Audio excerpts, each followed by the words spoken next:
പ്രിയ സുഹൃത്തുക്കളെ, ഇന്ന് ഞാൻ നിൽക്കുന്ന നമ്മുടെ ആലത്തൂർ തൃശ്ശൂർ ദേശീയപാതയിലാണ് കേട്ടോ.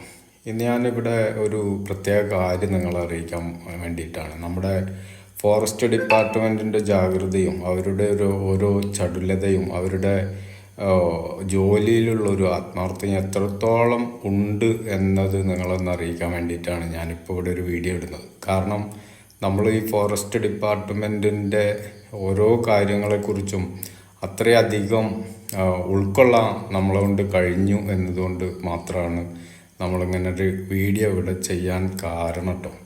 അത് നിങ്ങൾക്ക് ഈ വീഡിയോ മുഴുവൻ കണ്ടാൽ മനസ്സിലാവും. അതിൻ്റെ ഒരു തുടക്കം, നമ്മുടെ ഡിപ്പാർട്ട്മെൻറ്റിൻ്റെ ഏറ്റവും ശ്രദ്ധേയമായ ഒരു തുടക്കം ഞാനിവിടെ നിങ്ങൾക്ക് കാണിച്ചു. ഈ പാമ്പിനെ പിടിച്ചതിൽ പാമ്പിന്റെ കടിയുമേറ്റു, ഇപ്പോൾ വനം വകുപ്പിന്റെ കേസുമായി എന്നുള്ളതാണ് ഹമീദിന്റെ അവസ്ഥ. അമ്പലക്കടവ് സ്വദേശിയായിട്ടുള്ള ഹമീദിനെതിരെയാണ് ഇപ്പോൾ വനം വകുപ്പ് കേസെടുത്തിരിക്കുന്നത്. ഈ സംഭവം നടക്കുന്നത് മിനിഞ്ഞാന്ന് വൈകിട്ട് കാളികാവ് ചാഴിയോട് എന്നുള്ള സ്ഥലത്താണ്. ചാഴിയോടിൽ വെച്ചാണ് ഇയാൾ മലമ്പാമ്പിനെ പിടികൂടുന്നത്. ഈ മലമ്പാമ്പിനെ പിടികൂടുമ്പോൾ തന്നെ അതിന്റെ കഴുത്തിനാണ് പിടിച്ചത്.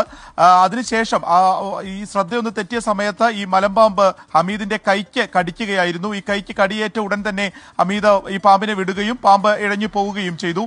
ഇതിനുശേഷം ഈ ദൃശ്യങ്ങൾ, അതായത് തീർത്തും അശാസ്ത്രീയമായിട്ടുള്ള രീതിയിലാണ് ഈ പാമ്പിനെ പിടിച്ചത് തുടങ്ങിയിട്ടുള്ള കാര്യങ്ങൾ വെച്ചുകൊണ്ട് തന്നെ ഇത് പ്രചരിക്കുകയും ചെയ്തിരുന്നു. ഇതിലാണ് ഇപ്പോൾ വനംവകുപ്പ് കേസെടുത്തിരിക്കുന്നത്.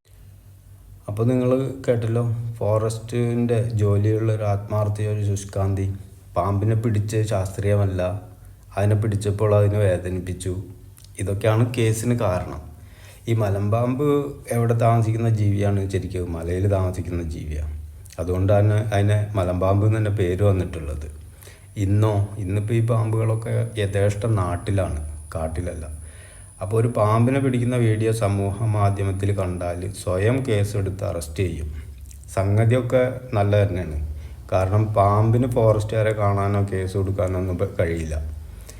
എന്നാൽ ഇത്രയും ഒരു ശുഷ്കാന്തി മനുഷ്യനോട് കാണിക്കേണ്ടവർ എന്നാണ് നമുക്ക് നോക്കേണ്ടത്. ഇപ്പം ഞാൻ നിൽക്കുന്നത് തൃശ്ശൂർ ജില്ലയിലെ മുള്ളൂർക്കര പഞ്ചായത്തിലെ വാഴക്കോടിൻ്റെയും വളവിൻ്റെയും നടുവിലുള്ള റൂട്ടിലാണ്. അതായത് ആലത്തൂർ ദേശീയപാതയിൽ ആണ് നിൽക്കുന്നത്. 2 വർഷം മുമ്പ് ഈ പരിസരത്ത് ഒരു വലിയ വിവാദം നടന്നൊരു ആനവിവാദം തന്നെ നടന്നൊരു സ്ഥലം കൂടിയാണ് കേട്ടോ. അത് ചില ആളുകൾക്കൊക്കെ ഓർമ്മ ഉണ്ടാവും, ചിലർക്കൊരു പക്ഷെ അറിയില്ലായിരിക്കാം. ഇവിടെ ഒരു സ്വകാര്യ വ്യക്തിയുടെ പറമ്പിൽ ഒരു ആന കാട്ടാൻ ഇറങ്ങുകയും അവിടെ പന്നിക്ക് വെച്ച കെണിയിൽ വൈദ്യുതിയിൽ ആന വന്നകപ്പെടുകയും ആന ആ പറമ്പിൽ തന്നെ ചെരിയുകയും ചെയ്തിരുന്നു.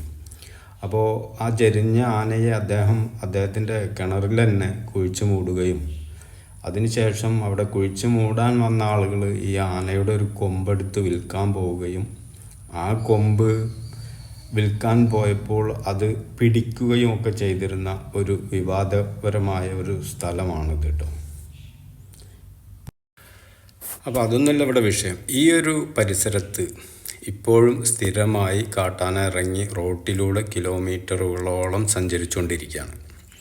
ഈ ഒരു അവസ്ഥ തുടങ്ങിയിട്ട് കുറച്ച് കാലങ്ങളായി. ഈ അടുത്തിടെയായിട്ട് ഇവിടെ നമ്മുടെ ആറ്റൂർ എന്ന് പറഞ്ഞ സ്ഥലത്ത്, ഇതിന് തൊട്ടടുത്തുള്ള സ്ഥലമാണ്, അവിടെ കാട്ടാന ഇറങ്ങുകയും ബൈക്കുകാരനെ ആക്രമിക്കാൻ പോവുകയൊക്കെ ചെയ്തപ്പോൾ റോഡ് ഉപരോധിക്കുകയുണ്ടായി. റോഡ് ഉപരോധിച്ച് ഫോറസ്റ്റുകാരും മറ്റുള്ളവരും വന്ന് ഒരു സമവായം നടത്തി. ആ സമവായത്തിൽ ചില തീരുമാനങ്ങളൊക്കെ എടുത്തു. എന്നാൽ നാളിതുവരെ ഒരു തീരുമാനം ഇവർ നടപ്പാക്കാൻ മുതിർന്നിട്ടില്ല. കാരണം ഈ ഒരു പരിസരത്ത് ആന ബോർഡുകൾ സ്ഥാപിക്കാനുള്ളൊരു നടപടി പോലും ഇവർ കൈക്കൊണ്ടിട്ടില്ല. ഇവിടെ നിങ്ങൾക്ക് നോക്കിയാൽ മനസ്സിലാവും. ഈ റോട്ടിലിറങ്ങി, അതായത് നല്ലോണം വാഹന സഞ്ചാരം രാത്രിയെന്നോ പകലെന്നോ ഭേദമില്ലാതെ വാഹനങ്ങൾ സഞ്ചരിക്കുന്ന ഒരു റോഡാണിത്. അപ്പോൾ ഇവിടെ സ്വാഭാവികമായിട്ടും ആന ബോർഡുകൾ സ്ഥാപിക്കൽ അത്യാവശ്യമാണ്. കാരണം ഈ റോഡിനെ കുറിച്ചോ അല്ലെങ്കിൽ ഈ സ്ഥലത്തിനെ കുറിച്ചോ അറിയാത്ത പല ആളുകളും ഇതിലെ യാത്ര ചെയ്യുന്നുണ്ട്. അപ്പോൾ ആ ആളുകൾക്ക് ഒരു സേഫ്റ്റി അല്ലെങ്കിൽ ഒരു മുൻകരുതൽ എന്നോണം ആളുകളെ ഒന്ന് ബോധവാന്മാരാക്കാൻ ഒരു ആന ബോർഡ് സ്ഥാപിക്കാൻ പോലും ഇത്രയും കാലമായിട്ട് ഇവർക്ക് കഴിഞ്ഞിട്ടില്ല. അതുപോലെ തന്നെ ഈ ഭാഗങ്ങളിൽ നമ്മുടെ ഇത്തരം ആനയുടെ നിരന്തര ആക്രമണം ഉണ്ടായപ്പോൾ നമ്മുടെ വനം വകുപ്പ് മന്ത്രി തന്നെ നേരിട്ടെത്തി ഇവിടെ ഫെൻസിങ് നടത്താനുള്ള പരിപാടിയൊക്കെ ആസൂത്രണം ചെയ്യേണ്ടായി. അതും ഇതുവരെ ഒന്നും ചെയ്തിട്ടില്ല. കുറച്ച് കമ്പി വലിച്ചിട്ടതല്ലാതെ അതിൽ കൂടുതലൊന്നും ചെയ്തിട്ടില്ല. നിങ്ങൾ നോക്കൂ, ഈ റോഡിലൂടെ ഇത്രയും ദൂരം ആന സഞ്ചരിച്ച് വീണ്ടും ഒരു പോക്കറ്റ് റോഡിലൂടെ കയറി, അതായത് ഇത് മുള്ളൂർക്കരയിലേക്ക് പോകുന്ന റോഡാണ്. തന്നെയല്ല ഇവിടെ ഒരു പ്രാഥമിക ആരോഗ്യ കേന്ദ്രമുണ്ട്. തന്നെയല്ല ഇഷ്ടംപോലെ 2 സൈഡിലും വീടുള്ള ഒരു സ്ഥലം കൂടിയാണ് ഇവിടെ. എന്നിട്ട് ഈ റോഡിലൂടെ ആന രാത്രി സഞ്ചരിക്കുകയും അതിനുശേഷം നേരെ പോയിട്ട് നിങ്ങൾക്ക് ഈ വീഡിയോ കാണുമ്പോൾ തന്നെ മനസ്സിലാവും എത്രയോ ദൂരമാണ് ആന റോഡിലൂടെ സഞ്ചരിച്ചിരിക്കുന്നത്. ഈ സമയത്ത് ആരെങ്കിലും ഇവിടെ സ്വാഭാവികമായിട്ടുണ്ടെങ്കിൽ എന്തായിരിക്കും സംഭവിക്കുക? നമുക്കറിയാം, ഇത് നാട്ടുമ്പുറമാണ്. രാത്രി കാലങ്ങളിൽ ഒരുപക്ഷെ ആനയെ കണ്ടാൽ എല്ലാവരും കാട്ടാനയാണെന്ന് ചിലപ്പോൾ ധരിച്ചോളണമെന്നില്ല. ഇവിടെയൊക്കെ നമ്മുടെ നാട്ടിൻപുറത്ത് പൂരങ്ങളും നേർച്ചയൊക്കെ നടക്കും. അപ്പോൾ അങ്ങോട്ടൊക്കെ ആനയെ ആളുകൾ കൊണ്ടുവരും. അപ്പോൾ അതുപോലെ കൊണ്ടുവന്നതാണെന്ന് വിചാരിച്ചിട്ടാവും ഒരുപക്ഷെ ഈ വാഹനയാത്രക്കാർ ഈ ആനയുടെ അടുത്തേക്ക് പോവുക. അടുത്തെത്തിക്കഴിഞ്ഞാലാവും ആന കാട്ടാനയാണെന്ന് തിരിച്ചറിയുകയും ആക്രമണം ഉണ്ടാവുകയും ചെയ്യുക. അപ്പോൾ ഇത്രയും ദൂരം ഈ ആന റോട്ടിലൂടെ വന്നിട്ട് നിങ്ങൾക്ക് കാണാം. ഈ ദൂരമൊക്കെ ആന നടന്നിട്ടില്ല കേട്ടോ. ഇവിടെ വന്ന് ഇവിടെ ഒരു പറമ്പിൻ്റെ മതിൽ, ഈ മതിൽ ഇടിച്ച് ഇട്ട് ഈ പറമ്പിൽ കയറി അത്യാവശ്യം കുറേ കൃഷിയൊക്കെ നശിപ്പിച്ച് ആന തിരിച്ചു പോവുകയാണ് ഉണ്ടായത്. ആന ചില ഭാഗങ്ങളിലൊക്കെ വന്ന് വീടിൻ്റെ ഗേറ്റ് തുറക്കുന്ന പോലെ തന്നെ തുറന്നിട്ട് പോകുന്ന അത്ഭുതകരമായ സംഭവങ്ങളും ഈ പരിസരത്ത് ഉണ്ടായിട്ടുണ്ട്. ഇപ്പോൾ സ്ഥിരമായിട്ട് ആന ഇവിടെ ഇറങ്ങി ഇത്തരം കാര്യങ്ങളൊക്കെ ചെയ്യുമ്പോൾ ഇവിടെ ഒരു ആന ബോർഡെങ്കിലും സ്ഥാപിക്കാനുള്ള ഒരു നടപടി നമ്മുടെ ഈ അധികൃതരുടെ ഭാഗത്തുനിന്ന് ഇതുവരെ ഉണ്ടായിട്ടില്ല. അപ്പോൾ അവരെന്ത് ചെയ്യുന്നു, അല്ലെങ്കിൽ അവർ മൃഗങ്ങളെ സംരക്ഷിക്കുക എന്നുള്ള ഒരു ഒറ്റ കാര്യം മാത്രമാണ് ഇവരുടെ ചിന്തയിലുള്ളത്. നിങ്ങൾ നോക്കൂ, എത്രയോ വീടുകളാണ് ഈ ഭാഗങ്ങളിലൊക്കെ. അപ്പോൾ ഈ ജനങ്ങൾക്ക് ഒരു വിലയും കൽപ്പിച്ചിട്ടില്ല എന്നാണ് ഇതിൻ്റെ അർത്ഥം. സ്വാഭാവികമായിട്ട് ഇതിൽ സഞ്ചരിച്ച ആളുകൾക്കറിയാം, നമ്മുടെ ഈ ആലത്തൂർ തൃശ്ശൂർ റോഡിലൂടെ സഞ്ചരിച്ച ആളുകൾക്കറിയാം. അകമലയൊക്കെ എന്ന് പറഞ്ഞാൽ ഒരു 10 മീറ്റർ കൂടി ദൂരം അകലല്ല കാടും നമ്മുടെ ഈ റോഡുമായിട്ട്.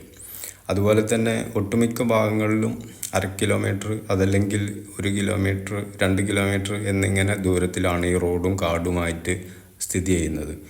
ഈ റോഡിൻ്റെ തൃശ്ശൂരിൽ നിന്ന് വരുമ്പോൾ നമ്മുടെ ആലത്തൂരിലേക്ക് പോകുമ്പോൾ വലത് സൈഡ് ഫുള്ളും, അതായത് അകമല മുതൽ നമ്മുടെ തോന്നൂർക്കര വരെയും കാടിനോട് ചേർന്ന് കിടക്കുന്ന ഒരു പ്രദേശമാണ്.